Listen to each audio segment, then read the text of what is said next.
Now I know.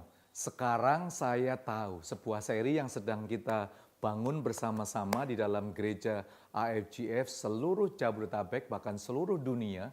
Bagaimana kita mengenal pribadi yang luar biasa sekali yaitu the Holy Spirit. Roma 8 merupakan miniatur daripada karya Roh Kudus di zaman modern, zaman saat ini. Seringkali kalau kita berpikir dipenuhi Roh Kudus, kita berpikir seolah-olah tidak ada intelektual, semuanya emotion dan lain sebagainya. Tapi sebenarnya Roma 8 merupakan sebuah seri yang begitu dahsyat yang akan mentransform kehidupan kita semuanya. Dari yang pertama kita belajar tidak ada tuduhan lagi.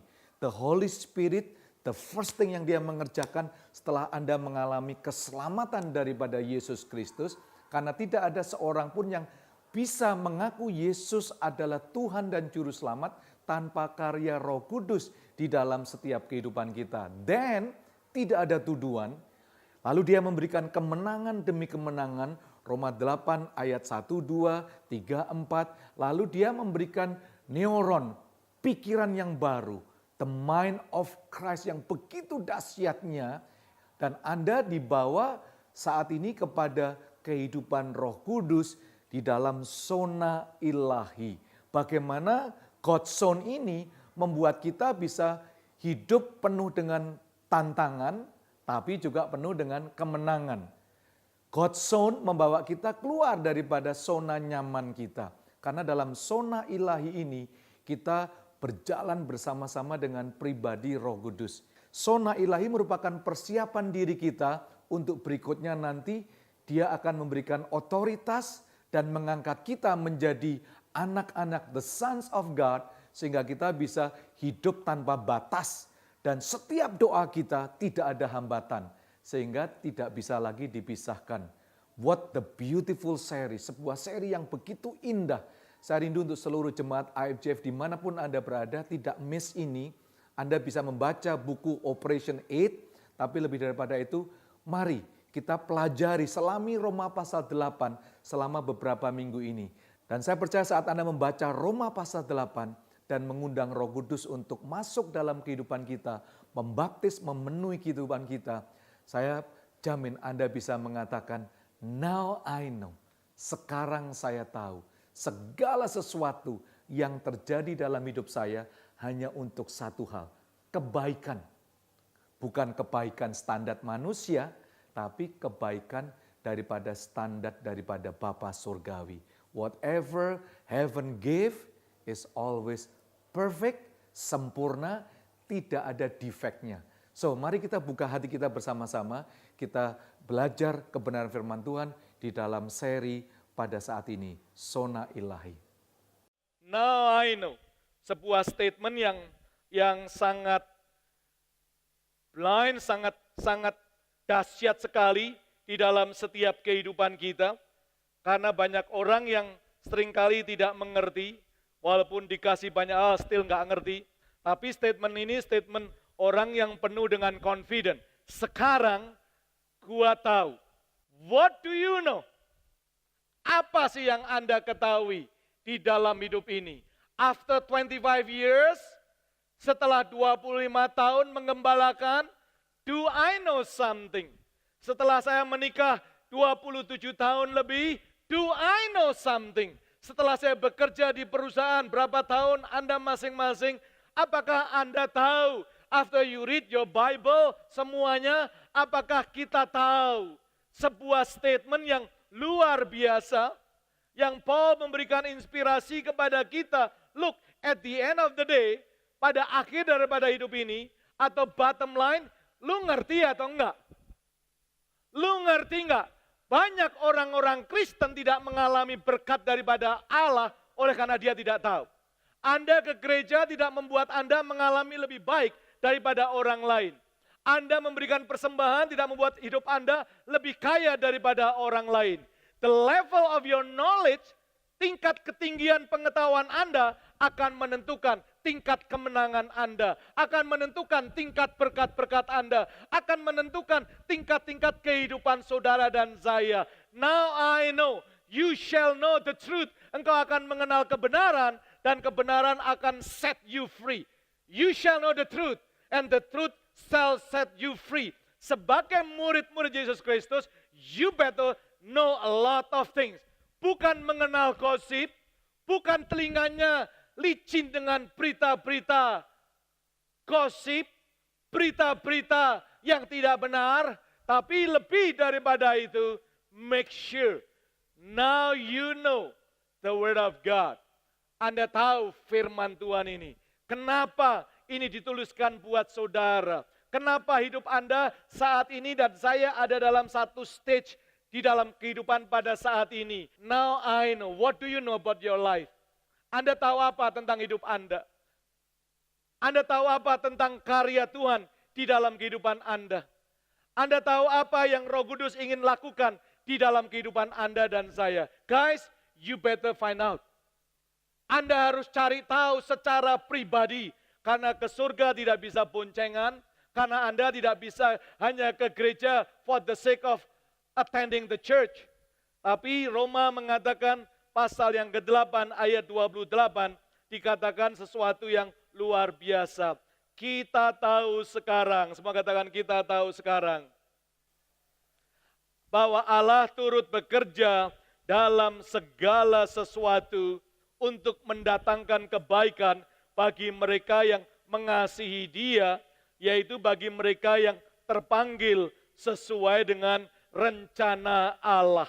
Now I know bahwa Allah ini turut bekerja dalam segala sesuatu untuk mendatangkan kebaikan bagi mereka yang mengasihi Dia, yaitu bagi mereka yang terpanggil sesuai dengan rencana Allah. Pagi hari ini, dimanapun Anda berada, dengan hati yang rendah hati dan hati yang terbuka, berapa banyak percaya bahwa hidup Anda sesuai dengan rencana Allah? Bisa lihat tangan saudara, Pastor Jamie, hidup saya dalam rencana Allah. Enggak perfect, tapi saya percaya hidup saya dalam rencana Allah. Coba lihat tangan saudara. Dua tangan, angkat tangan. Amin.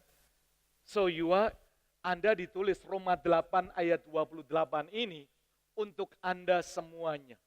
Untuk saya pribadi. Untuk Anda.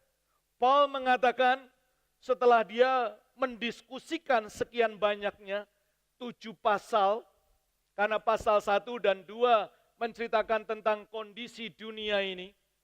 Pasal 3 Paul mengatakan, guys, semua kita telah jatuh dalam dosa. Kita kehilangan kemuliaan Tuhan. Pasal keempat, ini contohnya bapak iman kita dia nggak sempurna, tapi Abraham dibenarkan. Abraham dijustify oleh iman dia.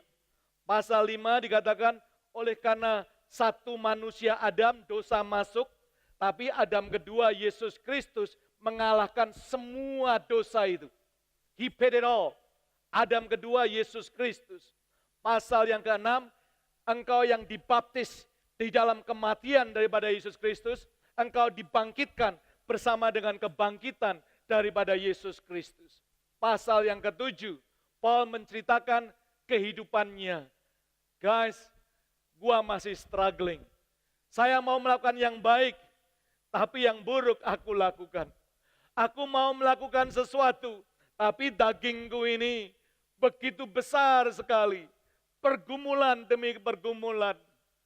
Ikut Tuhan Yesus, tidak semuanya sweet by and by. Berapa banyak tahu kalau Anda terima Yesus Kristus, hidup Anda tidak selalu red carpet. Allah mengizinkan, bahkan memberikan test of life untuk Anda dan saya bergumul di dalam kehidupan Anda. Berapa banyak tahu kalau Anda ikut Yesus Kristus, tidak semua doa saudara dan doa saya dijawab oleh Tuhan sesuai dengan kemauan kita. Berapa banyak tahu kalau kita mendoakan untuk orang sembuh, ternyata tambah mati, yang membuat kita bertanya-tanya, apakah Allah itu Jehovah Rafa, Allah yang menyembuhkan. So many question di dalam setiap kehidupan kita, termasuk saya, termasuk Anda. Kita struggling in life. Kita ada challenge, kita ada pergumulan. Tapi Paul mengatakan, look, at the end of the day, Allah telah melakukan semuanya. Ya, perjalanan kita bisa mengalami kesandung kanan kiri, terjatuh. Tapi aku mau untuk engkau mengalami freedom sesungguhnya. Maka itu pasal 8 ayat yang ke-1 dikatakan, therefore sekarang tidak ada penghukuman bagi mereka yang ada di dalam Kristus Yesus. Dia memberikan sebuah statement yang luar biasa pada waktu dia masuk Roma 8. Roma 8 merupakan miniatur daripada karya Roh Kudus di dalam kehidupan manusia kita semuanya. Roma 8 merupakan miniatur daripada the Bible. Kalau Anda tidak punya kesempatan membaca Kejadian sampai Wahyu, for the sake oleh karena kemalasan kita, jangan sampai Anda miss Roma pasal 8.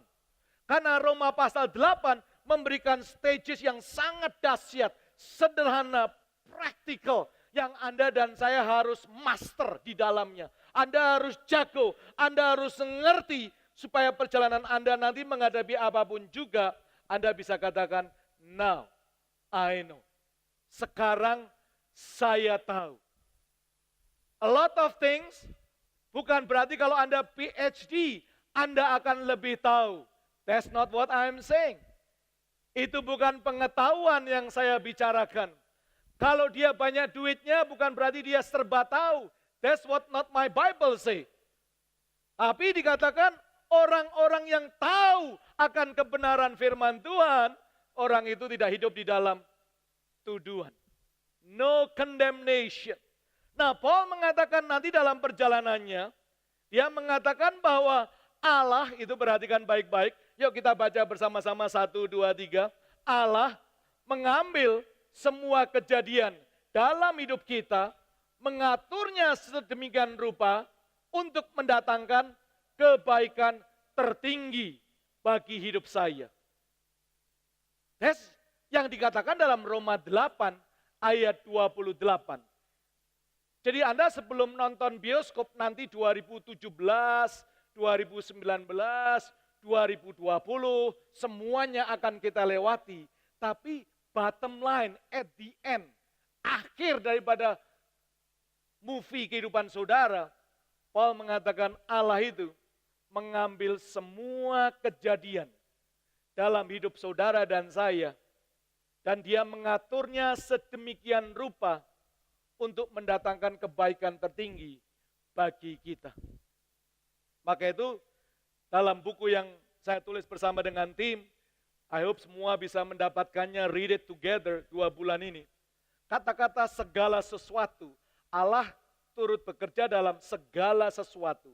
Kata-kata segala sesuatu itu artinya semua hal, baik maupun buruk. Serta segala kejadian di dunia dan alam semesta. Allah memerintah atas segala sesuatu di alam semesta. Ia berkuasa atas semua hal yang terjadi dalam kehidupan orang percaya. Yakinlah bahwa kemudahan hidup mendatangkan kebaikan. Tetapi tantangan juga bisa mendatangkan kebaikan.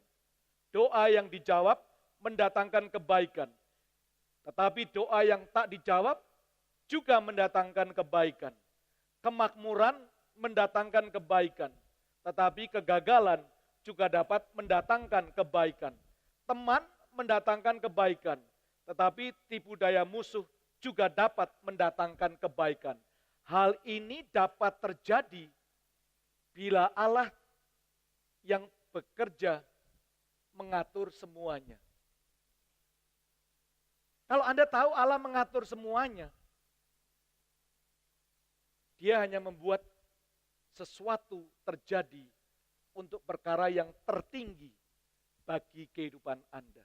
Itu kata-kata segala sesuatu. Kata-kata turut bekerja dalam aslinya sunergi yang menjadi akar kata dari sinergi. Artinya Allah sanggup menciptakan dan menghilangkan, menempatkan dan menggantikan, menghubungkan dan memutuskan, menggerakkan dan menghentikan, mengontrol dan menuntun, mengatur semuanya. Kata turut bekerja ditulis dalam tata bahasa yang menyatakan bahwa semua hal secara terus-menerus bekerja untuk kebaikan.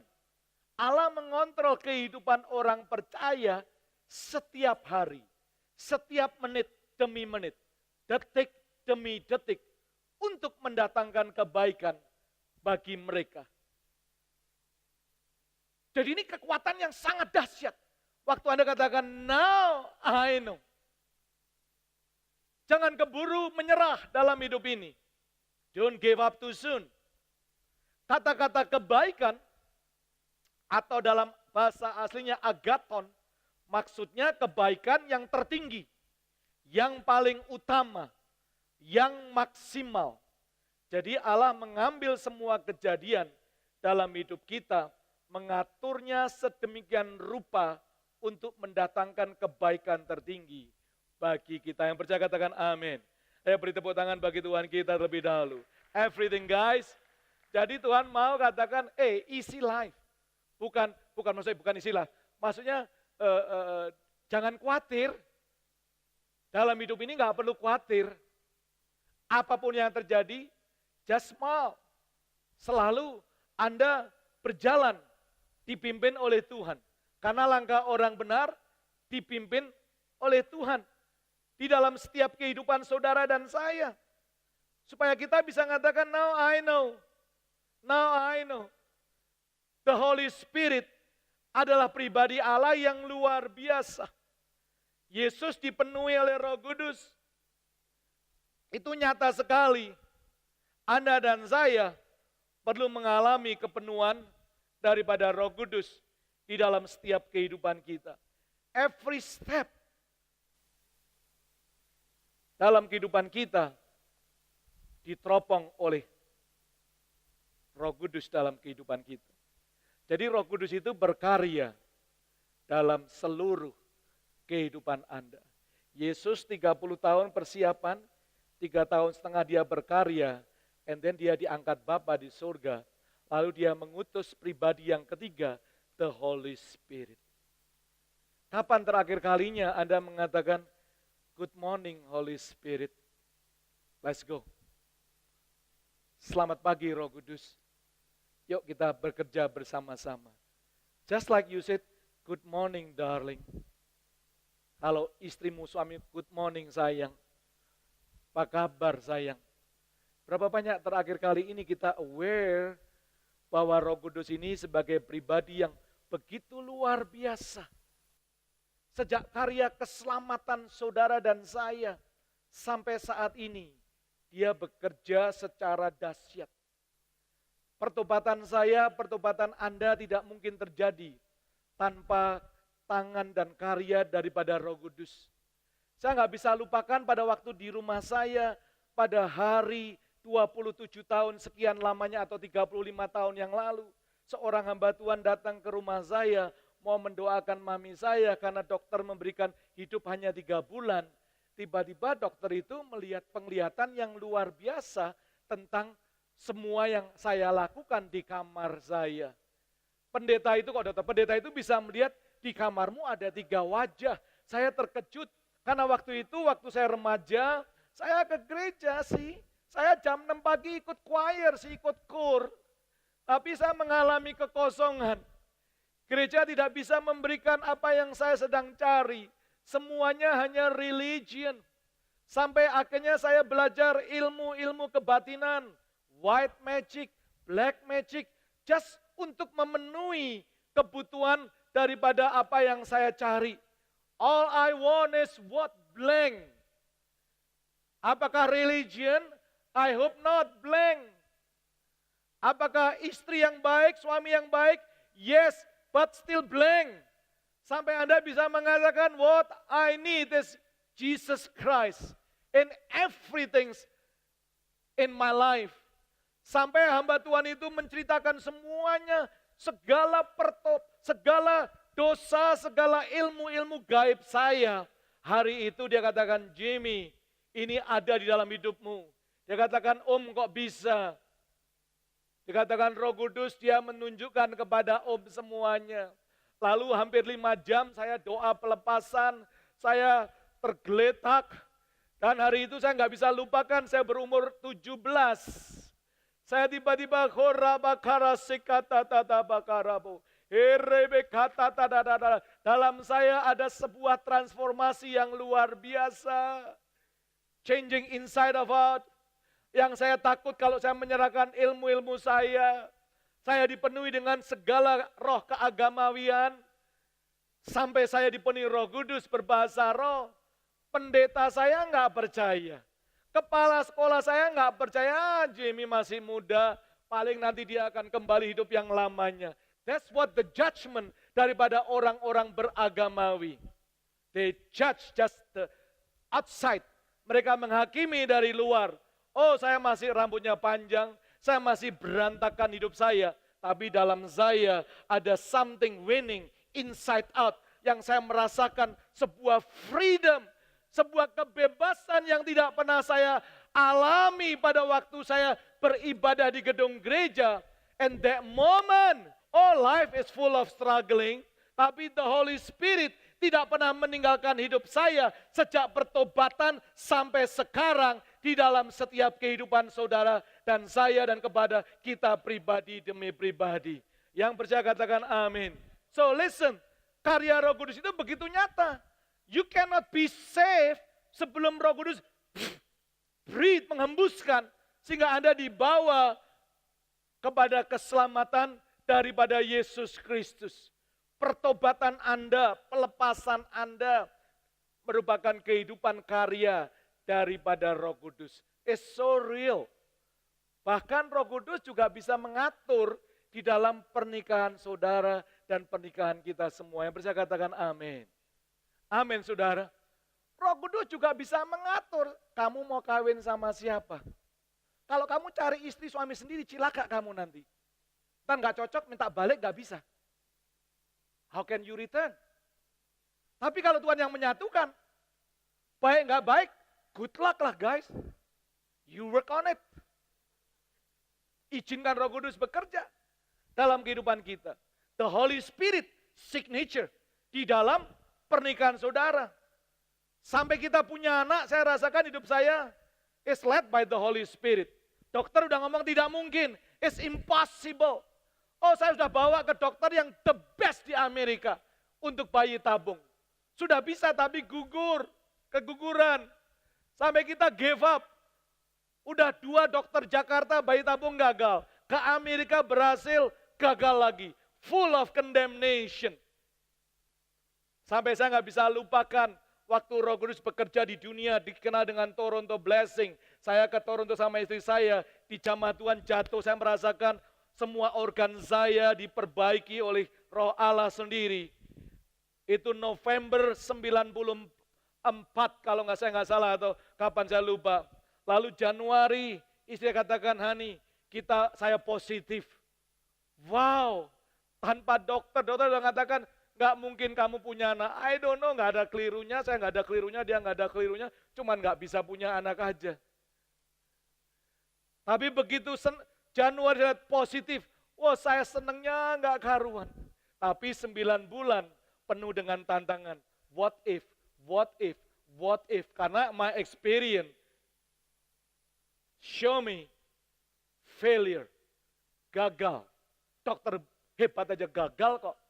Waktu bayi tabung di Amerika dikatakan 50% tangani dia akan punya anak twin, triplet. Waktu dia istri saya hamil kemungkinan double, twin. Dari double sampai single sampai akhirnya meninggal setelah 3 bulan. It's a hopeless. Tapi pada waktu saya pulang dari Toronto, dijamah oleh Roh Kudus, inside out terjadi kekuatan yang luar biasa. Januari katakan, wow, Februari, semakin lihat positif. March, wah positif. April, wah positif. Tuhan kasih miracle, Stacy Abigail, 7 Oktober 95. Saya nggak bisa lupakan. Itu the first miracle. Saya minta miracle kedua, ketiga Tuhan cukup. You nggak bisa handle banyak miracle. Just one. But thanks God. Normal, nggak pakai C-section, nggak pakai macem-macem. Udah, boom. The Holy Spirit ngatur sampai you punya anak pun dia bisa atur. Apalagi hidup bisnis Anda, keuangan Anda. Simple guys, simple. Seseorang mengatakan bahwa manusia membuat perkiraan dan keputusan berdasarkan pengetahuan. Pengetahuan mereka masa lalu.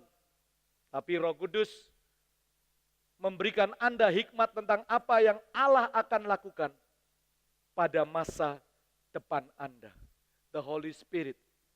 Now I know, the Holy Spirit luar biasa. Dia maha hadir. The Holy Spirit adalah Allah. Dia ada di mana-mana. Roh Kudus mengerti segala sesuatu. Roh Kudus maha kuasa. Roh Kudus pribadi yang memiliki karakter. Karena itu dia memikir. Dia punya kehendak. Dia memimpin kehidupan saudara dan saya. Spurgeon mengatakan tanpa roh Allah kita tidak dapat melakukan apapun. Kita adalah kapal layar tanpa angin. Kita tidak ada gunanya. Be filled with the Holy Spirit. Ia berbicara, ia mengasihi, ia berduka, dan dia berdoa. The Holy Spirit is God's signature dalam kehidupan saudara dan saya.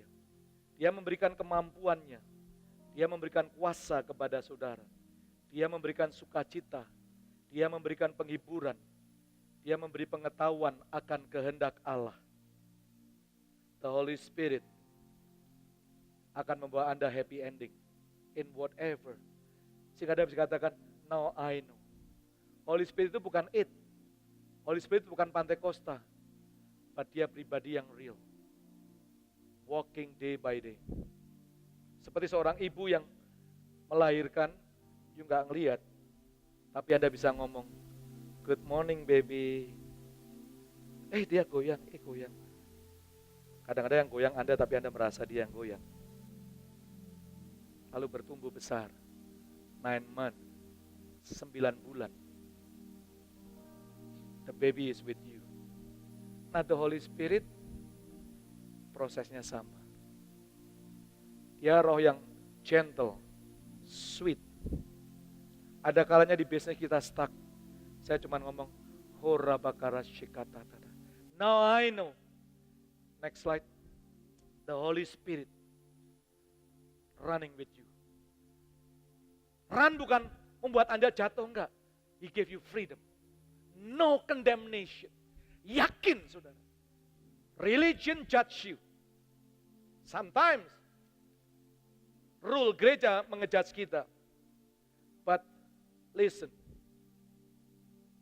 Manusia hidup yang paling susah adalah menghilangkan perasaan salahnya. So the Holy Spirit know exactly.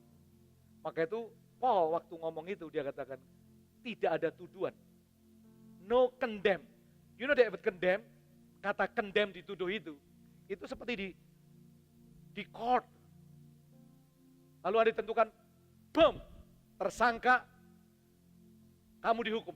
That's what the word condemn. Semua mengatakan, that's it. Kita sebenarnya ada di situ. Tapi Bapa lewat putranya, dia memberikan keselamatan, dia ambil semuanya. The work of the cross, karya kayu salib yang begitu besarnya luar biasa. Sehingga kita bisa katakan, man, the cross, kayu salib bukan gak bisa digambarkan dengan kalung saudara. Itu mislead, menipu karena the cross is not full of diamond. The cross is full of blood. The cross, sampai dia katakan, why you forsake me? The cross is full of sin. Udah penuh dengan dosa. Dan dia mengatakan, hai death, hai maut, di manakah sengatmu? Don't be condemned. Jangan dituduh lagi. It's okay, you gak mau datang HF. Don't let people condemn. But a good sheep follow the shepherd. You just determine yourself. Saya mau dengar suara gembala saya, atau saya mendengar suara manusia. Anda nggak mau buang waktu, saya nggak mau buang waktu. Tapi kalau nggak bisa, Pak Jimmy nggak bisa, Pak Jimmy nggak bisa, I buy the tape. I want to learn, I want to pray. Aku tahu the whole things. Listen, this house is very important. Otherwise, I will not commit full time. The church ini bukan klub, bukan organisasi. Gereja adalah satu-satunya mempelai daripada Yesus Kristus. Yang dia katakan, I will build my church and the gate of hell. Aku akan bangun gerejaku sehingga alam maut tidak sanggup menguasai. Ada freedom. Oh, tidak ada condemnation. Jangan mau dituduh. Apapun juga. Lalu the Holy Spirit memberikan winning inside out. He gave you power secara luar biasa, saudara. Dari dalam sampai keluar, Anda akan mengalami kemenangan demi kemenangan. Maka itu Matius 3 mengatakan ayat 11, Aku membaptis kamu di sungai ini, mengubah hidupmu yang lama untuk kehidupan kerajaan. Aksi nyata akan datang setelah ini. Tokoh utama dalam drama ini dibandingkan dengan dia, aku hanya sekedar penata panggung. Ia akan menyalakan kehidupan kerajaan di dalammu. Sebuah api di dalammu. Roh Kudus di dalammu. Mengubahmu dari dalam keluar. Ia akan membersihkan rumah, menyapu bersih hidupmu. Ia akan menempatkan semua hal yang benar di tempatnya yang tepat di hadapan Allah. Semua yang salah akan dibuangnya ke sampah untuk dibakar. Atau Jimmy gimana? Just seperti rumah kita. Kalau itu rumah kita, kita masuk rumah. Kalau ada yang jelek, kita nggak teriak-teriak, kita ambil, kita buang. Sama dengan Tuhan. Dia tinggal di dalam hidup saudara. Winning inside out. Lalu Anda punya pola pikir yang baru tentang Kristus itu. Dan kita ada dalam zona ilahi saat ini. God's zone. God's zone, zonanya ilahi Allah, bukan zona yang nyaman. Zona ilahi, zona di mana Allah ingin memenuhi seluruh hidup saudara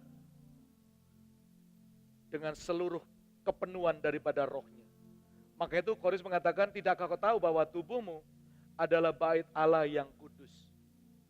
Zona ilahi adalah zona yang penuh dengan worship.